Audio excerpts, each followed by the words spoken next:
Digital Union Industry Insights. Today I am speaking to Dylan Mckee from Nebula Labs. Hi Dylan. Hi Jim, pleasure to have you in. Oh well, it's always a pleasure to come out and see everyone and see what they're up to and have a chat. So just wanted to sort of talk through some questions related to the business and how you got started and stuff like that, and then open it up into sort of wider sector type issues. So, yes, certainly.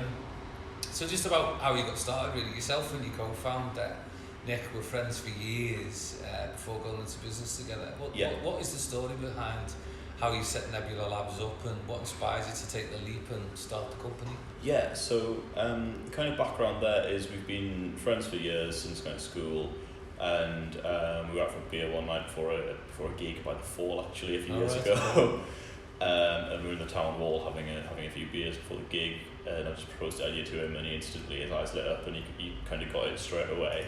We'd always kind of talked more jovially about starting a business together, starting a startup together in the future when we were kind of kids during school, during sixth form, during college, that kind of thing.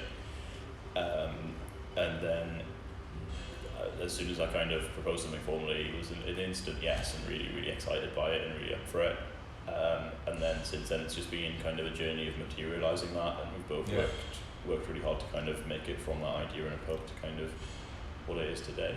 Inspiration behind the idea that we did was kind of both our backgrounds being quite technical.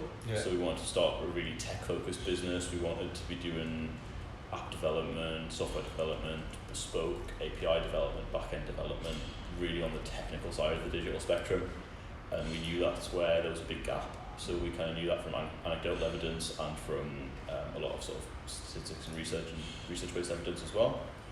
And also from anecdotal evidence from kind of doing bits of work over the summer and sort of whilst at university with tech companies in the region, and kind of seeing that there was a real shortage of technical partner companies, if you like, that had that kind of techie background, that kind of techie experience, and were really focused on the deep tech side of stuff. Right, it's interesting. I mean, there's something about the town hall, isn't there? Because we had all our first digital union meetings there. Do you know what I mean? I've had many a business meeting in there over the years as well. It must creative atmosphere. It must be the creative atmosphere or the beer. I'm not sure, the combination of the two. Do you know what I mean? So obviously you were straight out of university when you set up. Did the university, was it part of a spin-out scheme, or did they give you any initial support in the first instance? Yeah, so a bit of both. So during my final year at uni, I studied at Newcastle, Nick studied at Northumbria. I studied computer science at Newcastle, and during my final year I took a module as part of the career service, where you had to kind of formulate a business idea throughout the year, and you got market training, you got academic credit for it, but they also helped you in terms of materialising the idea a little bit, and like bringing it forward from just an idea to kind of putting on a trade show where you had to showcase the business as a real business and that kind of stuff, so that really helped. And then beyond that, we were on the founderships programme as part of the Newcastle University Career Service and the startup service there. And that provided access to funding, access to finance, and access to sort of graduate talent and also intern talent, as well as a big network of advisors. So some introductions were made through them to help us kind of speak to people who understood what we were doing and get those initial contracts in. And I mean, it seems to be really, really coming on leaps and bounds, that system of university support. The Newcastle University support we were really impressed by, and we've still got really strong links with them today, so we still sometimes go in and kind of help out at particularly the business school or the career service, and try to attend their kind of events and get involved, and we're often kind of put into people who are looking to do similar things and start technology businesses out of university to try and help give them advice. Could you set briefs and stuff for students as well? We have. We've done a consultancy project with Newcastle University, so we've done it twice now. We're hopefully going to do it a third time next year, where you're able to kind of set a brief in a team of students who are taking a career-focused kind of module,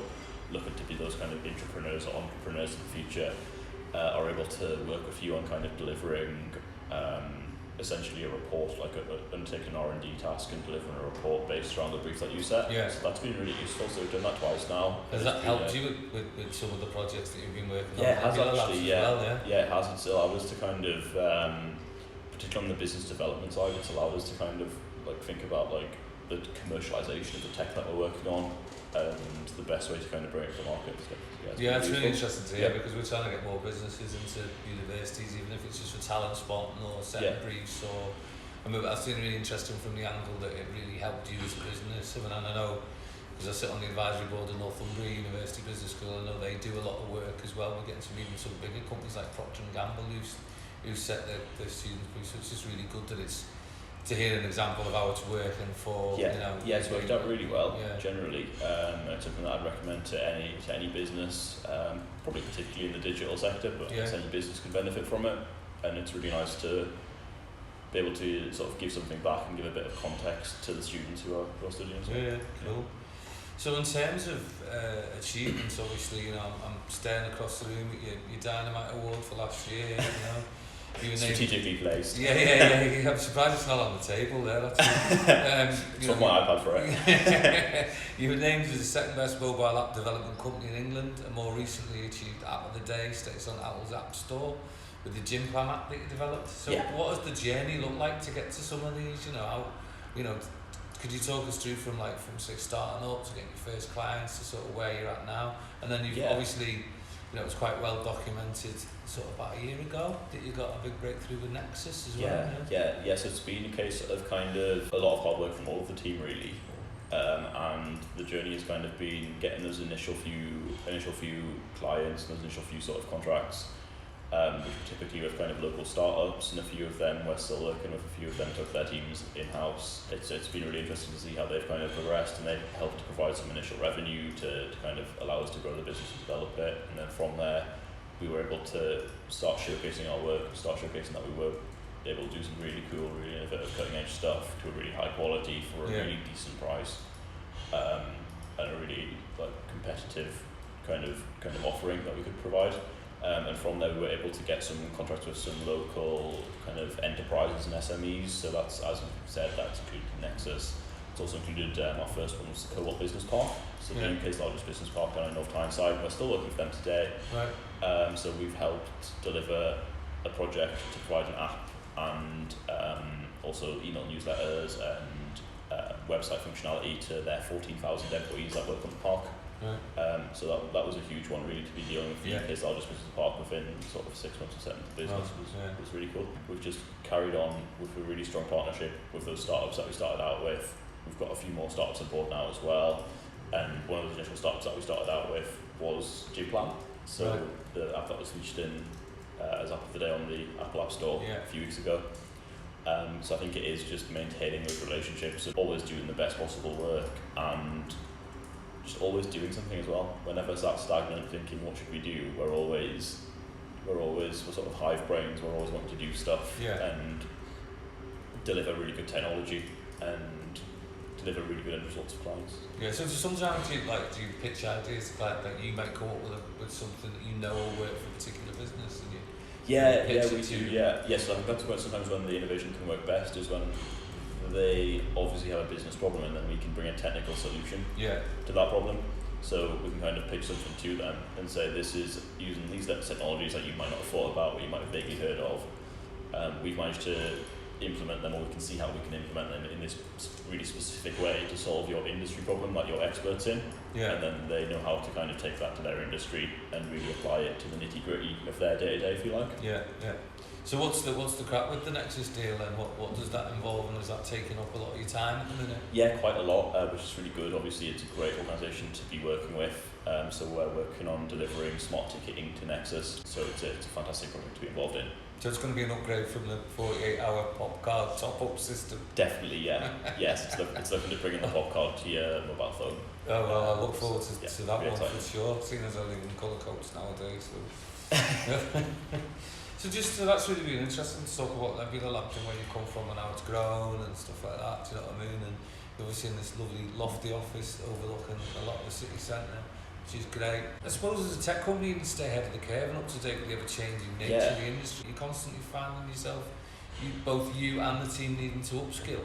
Yeah, definitely. So I think a lot of it is we do a lot of CPD, so a lot of continuous professional development within the team. So that can be kind of going to conferences. So for example, Thinking Digital, which is kind of a really high level conference. For the more nitty gritty, so like Build It Right, which was held earlier this year over in the Crown Plaza, and for an Northeast, which is held in the Boiler Shop, which is next door earlier this year.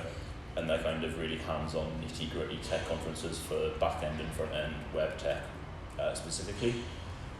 So they were really good in terms of opening our eyes to what's on the horizon there, if you like, and took the whole technical team along to those conferences, which really helped to kind of give everyone some good pointers on where to kind of look for CPD and for developing professional skills and keeping up with trends. And then beyond that, we do a lot within the team of professional development within work time. So kind of learning new skills and then applying them straight away onto commercial projects, to ensure that we're always up with the trends, but also that our clients are having the latest technologies within their apps, within their products and projects. Yeah.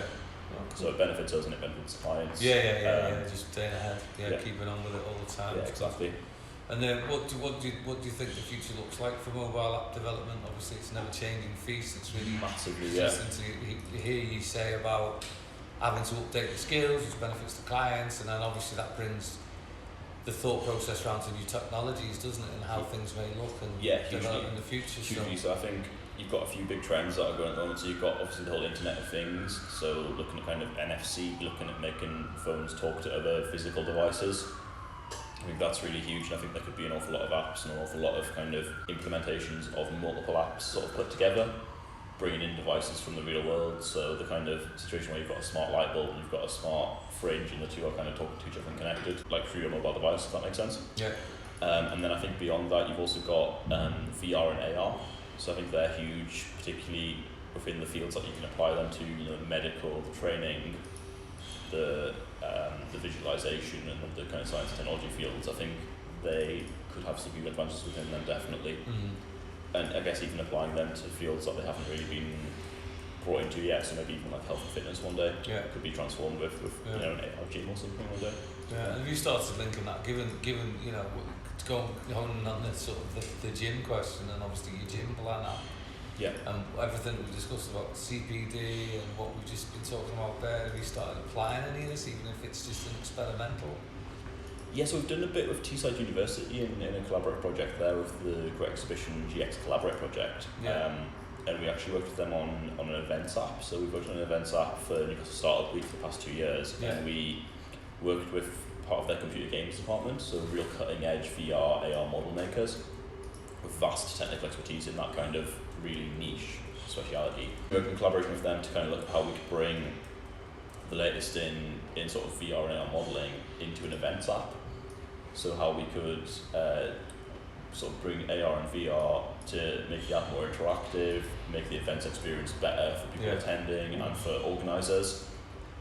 So we did that as a prototype just with them, and then we're looking at kind of applying that to events across the region, potentially across the whole north potentially. In the upcoming kind of months and year. So you're looking for partners for that as well? Yeah, massively so, so that's really exciting. Cool. Just on, sort of related to some of the things we said and related to some of the sector, do you think currently there's enough support for the sector in the region, particularly in the north, obviously the northeast area where we're sitting? I think there is support there, and I think there's really good stuff that obviously you folks at Digital Union are doing a lot of events and a lot of programs, and then you've got Dynamo who are doing some events and some programs themselves. And then you've got the likes of Software City who are providing maybe more tangible support in terms of access to funding, access to grants, particularly for startups. I think there is a good network, and I think there's a lot of people wanting to do really good things. You've got like something like a Startup Week. You've got like Ignite in the region who kind of came back to the region and are now empowering a lot of tech startups and hopefully going to nurture a real high growth, product based knowledge economy in the northeast and help to bring that here. So I think there's a lot of really strong players doing really good things. I think, and you'll probably hopefully agree on this with your kind of one sector, one statement vision, but I think there still needs to be a bit more talking to each other potentially, which I think you're all trying to do, which is good. And I think everyone has good intentions on that front. So just think more of that can only empower the region more. Is there anything else you think was missing? Because sometimes a lot of people say that there isn't the right support for startups, for example. There's not enough of the right people in the region who understand, like Paul Smith, for example, who obviously is great, and I know he's been a mentor to you, and that sort of caliber of person who can share their knowledge and really help the startups. Yeah, I do agree on that front. I think there is maybe a lack of mentors who've truly been there and done that and scaled a technology company, and I think that is just an intrinsic problem with the Northeast in that we haven't had that many that have been set up here. Yeah. We haven't had that many, even fewer, that have been kind of exited here. So there aren't that many founders who've been through the whole journey from inception to exit in the region. So I think that is a real big problem, definitely.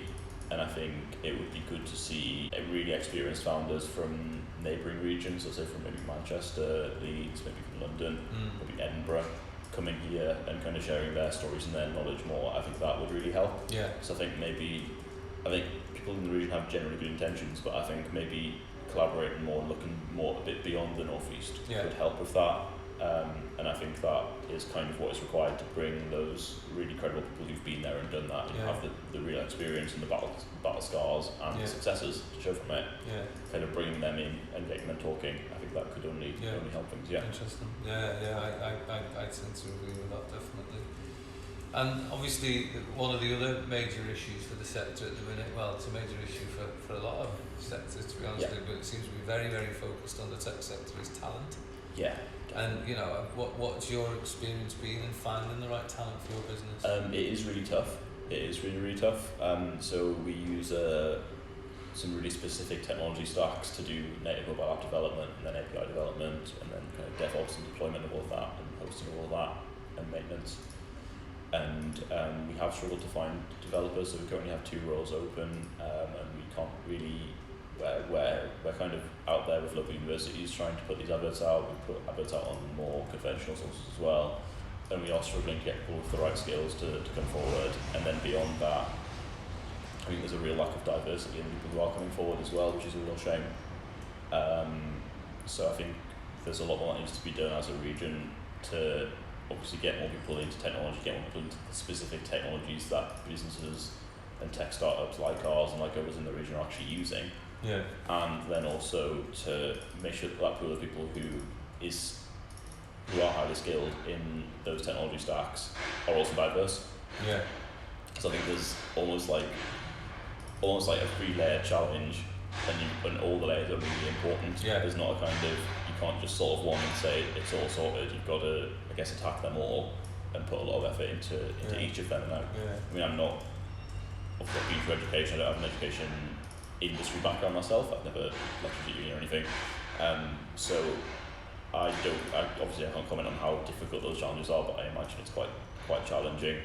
I think the stuff that a digital union have been doing with the digital bootcamp stuff, I think that's really interesting. Mm-hmm. And I think the Ladders program is really interesting. So one of our developers, our front end engineer actually, he's been through the Ladders program and he found it really useful. He went through a few years ago now, and since then he's kind of obviously gained a lot of commercial experience. Yeah. But that was a great program to kind of give him a bit of a feel for what the industry required and what it really needed, rather than what universities or colleges prescribed as it needing. Right.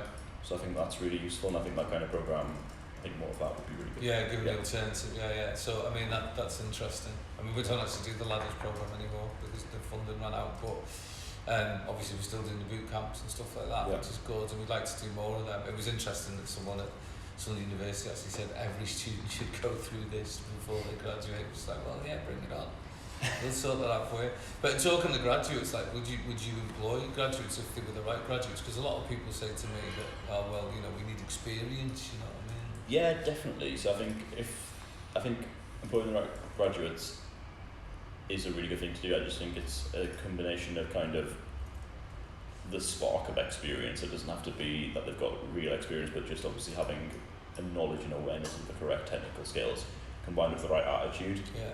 I think that's a really winning combination. Yeah. And I think that particularly going back to the kind of the diversity point, I think that potentially the only way to get a real diverse workforce within your team and to be working with a real diverse range of people is to go for graduates as well, because you've got way more diversity at that level than you will have 10 years down the line, where a lot of people who potentially are from underrepresented groups in the technology space have kind of thought, oh, this isn't for me, and kind of drifted off into other careers, which is a real shame. So I think if you're talking to them at like graduate level, then you've maybe just got an opportunity to give them an opportunity and allow them into a position that they might not have got into otherwise. So Yeah, cool. And sort of nearing the end of this now, but I'm just thinking, what advice would you give to a young person, whether a graduate or straight out of school, who wants to start a business and get a foot in the industry? I think just do things.